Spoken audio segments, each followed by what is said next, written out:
फिर से हम लोग शिक्षक क्षेत्र के महामहिम रजनीश सर, जो आप जानते हैं शिक्षक क्षेत्र के, अब इसको अदरवाइज नहीं लेना होगा, आजकल हर चीज डिस्प्यूट में आ जाता है कि महामहिम शब्द भाई यूज कर दिया, तो महामहिम तो हमारे राष्ट्राध्यक्ष के लिए किया जाता है, लेकिन शिक्षक क्षेत्र में जो रोल इन्होंने प्ले किया है, टीआर 1 हो, टीआर 2 हो या फिर टीआर 3 के लिए लगे हुए, इसलिए मैंने इस संबंध में इनके कार्यों को, इनके योगदान को देखते हुए इस शब्द का प्रयोग किया है।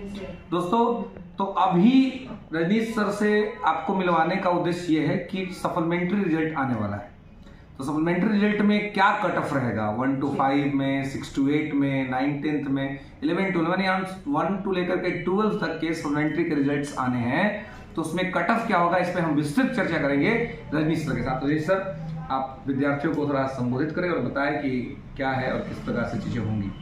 कट ऑफ में मुझे लगता है कि अलग अलग कट ऑफ बताना मुश्किल है जी, लेकिन हम कंबाइंड बताते हैं जिस कैटेगरी में जितना कट ऑफ गया है।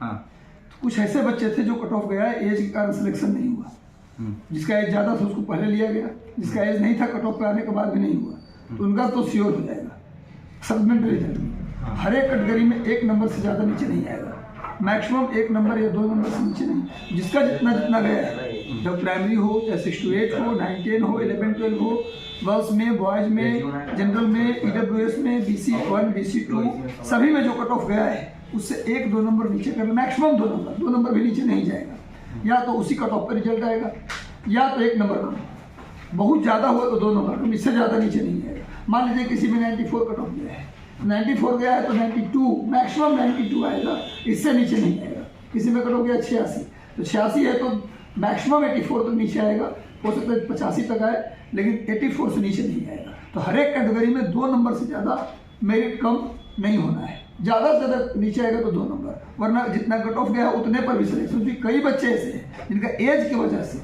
सिलेक्शन नहीं हो पाया, क्योंकि किसी का एज ज़्यादा था तो उसी कट ऑफ पर सिलेक्शन हुआ, और जिसका एज कम था उस कट ऑफ पर सिलेक्शन नहीं हुआ। तो ज़्यादातर बच्चे, तो मुझे लगता है 14,700 कुछ रिजल्ट आना है, उसमें मुझे लगता है ज़्यादातर बच्चे जो होंगे कट ऑफ पे होंगे और एज का सिलेक्शन नहीं हुआ होगा, तो 10,000 बच्चे वैसे ही होंगे। तो मुझे नहीं लगता कि 1 नंबर से ज़्यादा नीचे मिल जा सकता है, जो कट ऑफ गया उसके 1 नंबर नीचे कर ले, उतना ही वही आशा करें। 2-3 नंबर अगर नीचे है तो आप आशा न करें, बात क्लियर है। मतलब ये आप समझ लीजिए कि हर कैटेगरी में जो कट ऑफ रहा है उस कट ऑफ से मैक्सिमम 2 नंबर का अंतर है, मैक्सिमम 2, जो कि संभावना कम है। हाँ, ये मतलब पार्टनर भी हो सकता है क्या? मतलब बराबरी का भी हो सकता है, बराबरी का हो सकता है, जितना गया उतने रह जाएगा, ऐसा भी हो सकता है। ये 1 नंबर कम हो जाता है ज़्यादा, क्योंकि 2 नंबर कम होने का तो चांस ही नहीं है।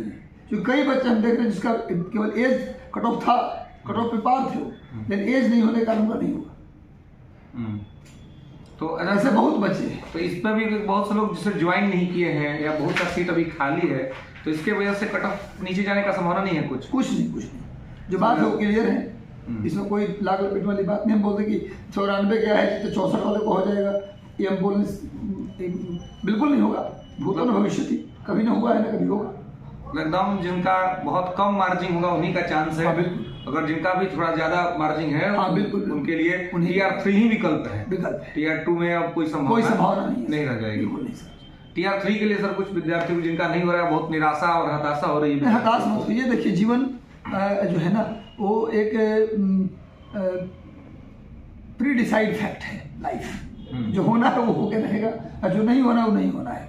बस आपको मेहनत करनी है, जो होना है वो वही होगा, जो नहीं होना है वो कभी नहीं होगा, लेकिन जो होना है वो तभी होगा जब आप उसके लिए प्रयास करेंगे। महत्वपूर्ण है। दुनिया में कुछ भी खत्म, मैं तो हमेशा बोलता हूँ, दुनिया में समाप्त होने वाली चीज़ कुछ नहीं होती, समाप्त होने जैसा कुछ नहीं होता, सब कुछ शुरुआत होता है, कुछ खत्म नहीं होता। एक लाइन तो हमेशा मैं बोलता रहता हूँ कि लग गई आग मेरे घर में बचा ही क्या है, अब बच गया मैं तो समझो जला ही क्या है। हम जब हैं तो साम्राज्य खड़ा कर देंगे गुरु, जहाँ खड़े हो जाएंगे वही साम्राज्य बनेगा। इतनी पोटेंशियल अपने अंदर रखिए, इतनी पावर रखिए, जिसके अंदर जिद हो, जुनून हो, जोश हो और मेहनत करने की आदत हो, उसे दुनिया में कोई व्यक्ति हरा नहीं सकता। बिल्कुल, कहीं नहीं हार सकता। हारता वही है जो आलसी टाइप का व्यक्ति होता है, जो काम करना नहीं चाहता, हर जगह उसको फ्री में खैरात हर चीज चाहिए, वो आलसी, वो व्यक्ति जीवन में सफल नहीं होता। लेकिन जो मेहनती है ना, उसका सब कुछ छीन लीजिए आप, उसके बाद वो साम्राज्य खड़ा कर देगा आप। बिल्कुल। तो जिद और जुनून और जोश के साथ मेहनत कीजिए और निश्चित रूप से आपकी सफलता मिलेगी। और एक लाइन है, भरतराज की कहानी हमेशा पढ़ा होगा आपने, 6th क्लास में शायद था।